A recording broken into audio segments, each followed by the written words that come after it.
Fuzz Books presents Poppy the Pea. Oh, what a great way to be, by Dr. Fuzz. Read by Julia Saville.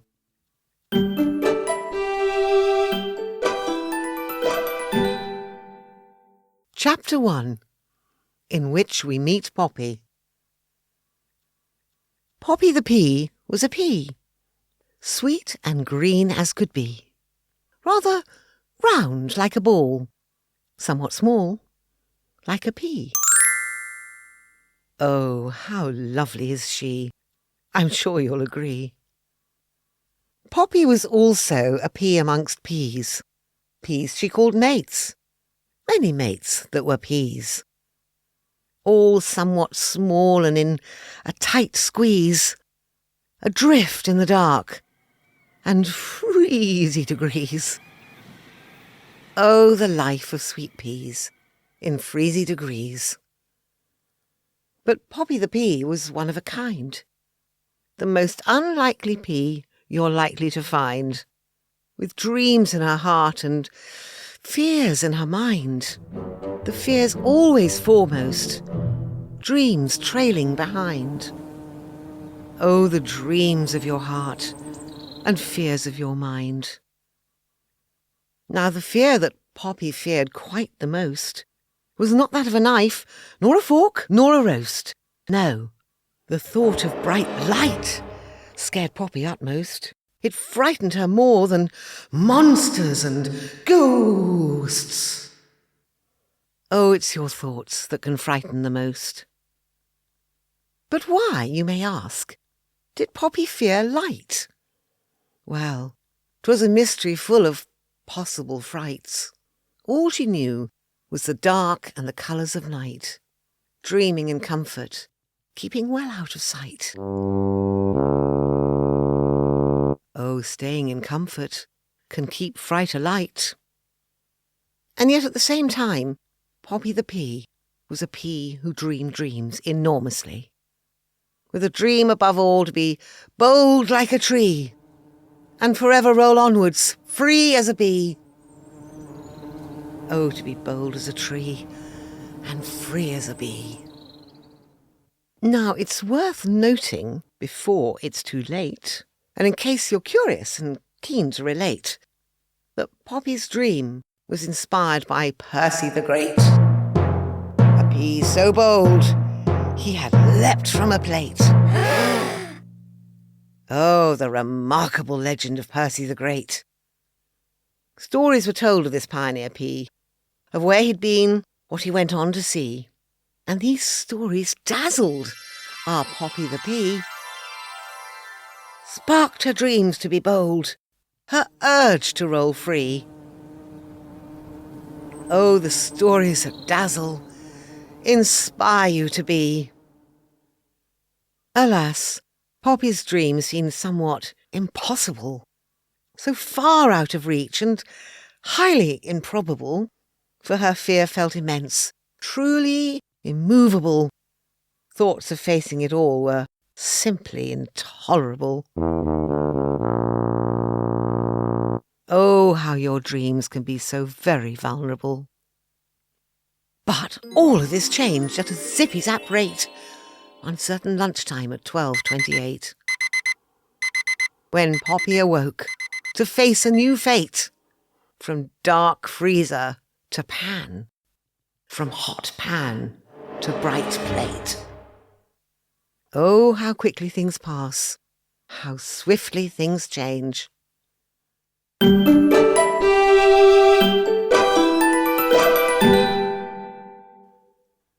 Chapter 2, in which Poppy peeps. Poppy squeezed her eyes shut as she sat on the plate. She was in quite a bother. She was in quite a state. Her fear out of 5 was about 58. The bright light was upon her, like a hunter in wait. Oh, when your fear feels gigantic, simply too great. But then came the hum and hymn of her mates. Ooh, the tummy-tum-tum, such a warm, cosy space. We're off to a tummy-tum, tummy's our ace. Poppy, one whispered, sing along and embrace. Oh, the joys of hearing from jolly good mates. Embrace, cried Poppy, confused and dismayed. Yes, replied Petey, Poppy's trusted best mate. It's about facing it all, even if you're afraid.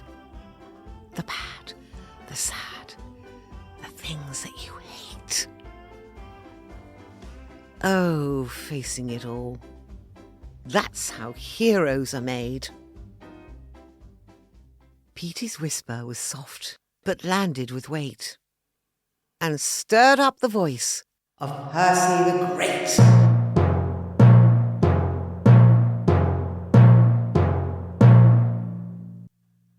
Poppy, open your eyes. Let your heart lead the way. Take charge of this moment. Take charge of your fate. Oh, to follow your dream. It's never too late.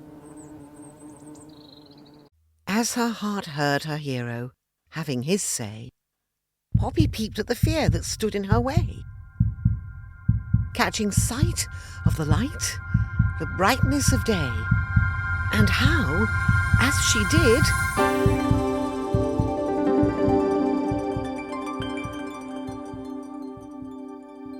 fear cut short its stay. Oh, look fear in the face. Feel it flutter away.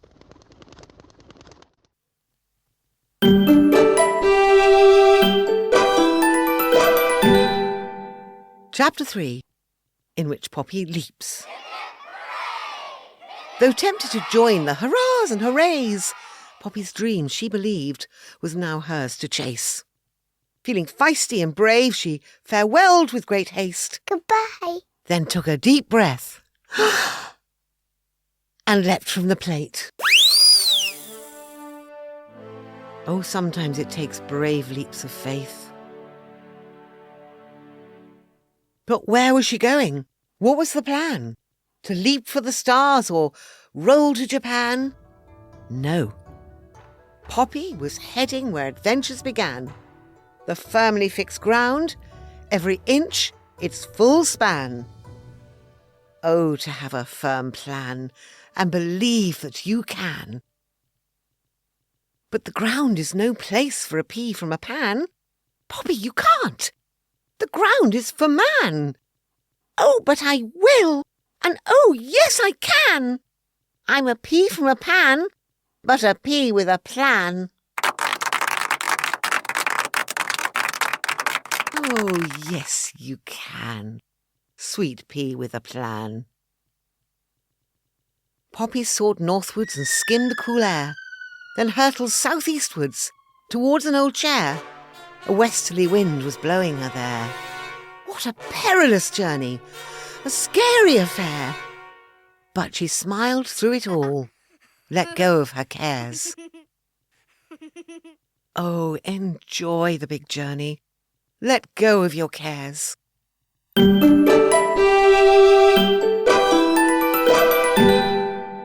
Chapter 4, in which Poppy gets stuck. Now, just as Poppy was getting the knack of falling with ease, of not looking back, all things turned dimmer, then darker, then black, with a thumpity-bumpity-smackety-thwack. Oh, there'll be knocks while you're getting the knack.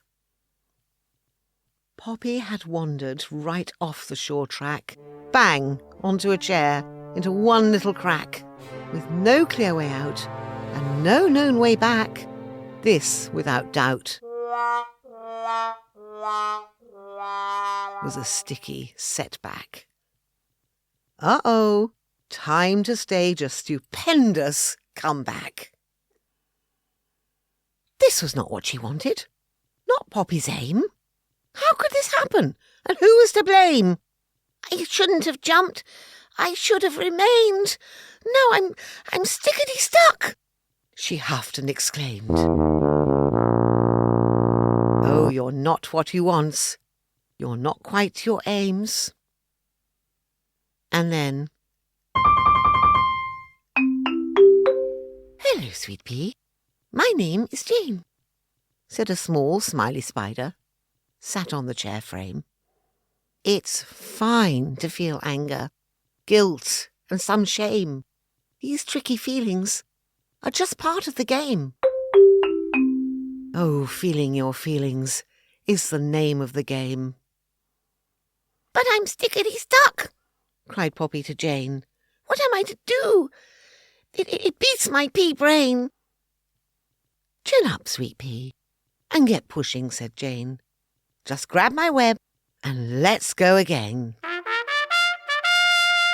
Oh, we all need a Jane every now and again.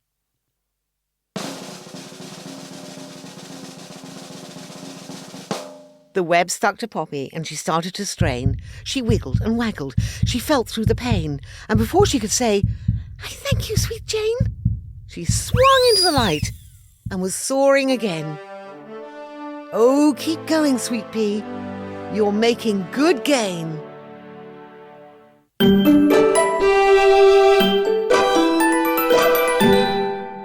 Chapter 5, in which adventures begin. What a sight to behold as Poppy plunged down, tumbling aplenty, spinning around, but not for one moment a fret or a frown, as she finally landed on firm and fixed ground.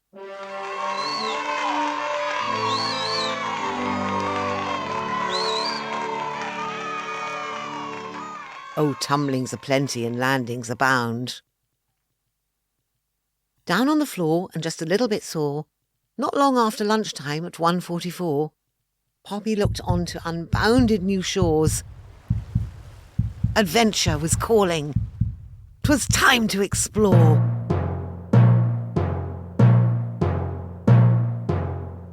Oh, exploring new shores is what you're built for.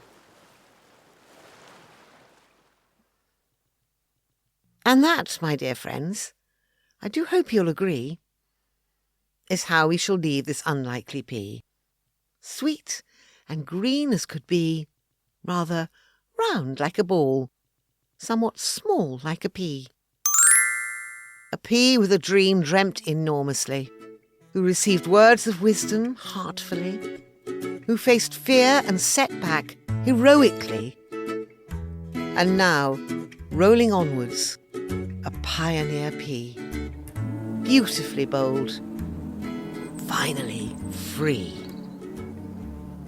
Oh, Poppy the pea, what a great way to be.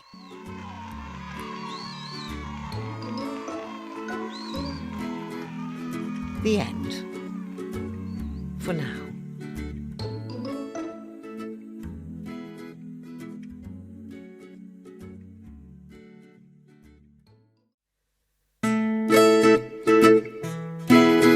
You have been listening to Poppy the Pea, Oh, What a Great Way to Be, by Dr. Fuzz, read by Julia Saville. This has been a Fuzz Books production, produced by Ben Jones at the Basement Studio, Wimborne. Post-production, editing, mastering, music and sound effects by 𝐷𝑒𝑚 Yazdi. Text and audio copyright, 𝐷𝑒𝑚 Yazdi.